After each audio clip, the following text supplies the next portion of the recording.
Isaac felt the weight of years upon him, as well as the heavy responsibility of leading his family according to God's purpose. Gathering his strength, he called for Jacob, his son, who soon appeared, radiant but full of humility. "Jacob, my son, come closer," Isaac beckoned, his voice tinged with an urgency that surprised even him. "It's time for you to find a wife, but not just any woman will do. The daughters of Canaan are not suitable for the journey that God has set for you." Jacob listened intently, knowing that his father was a direct link to God's promises, the promises given to his grandfather Abraham. "Arise," Isaac continued, eyes shining with a mix of sorrow and hope, "go to Padan Aram, to the house of Bethuel, your mother's father. There, among the daughters of Laban, your mother's brother, you will find a wife that God has chosen for you." Isaac extended his gnarled, trembling hands over Jacob and began to pray, "May God Almighty bless you, make you fruitful, and multiply your lineage. May you inherit the blessings of Abraham and prosper in lands you've yet to see." As Isaac spoke these words, Jacob felt an overwhelming sense of purpose and destiny filled his being, as though the very atmosphere had thickened around him.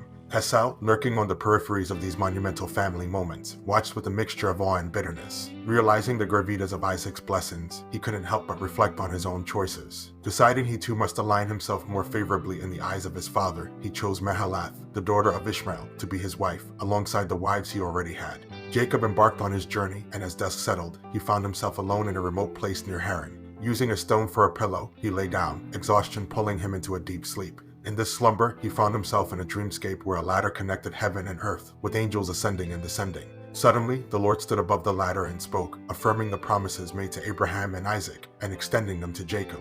"I will be with you," God declared, "guiding you, protecting you, and bringing you back to this very land." Jacob awoke in awe. "Surely the Lord is in this place, and I was not aware," he exclaimed. "The very air seemed sacred, the ground hallowed." He took the stone that served as his pillow and set it upright, pouring oil over it as an act of consecration.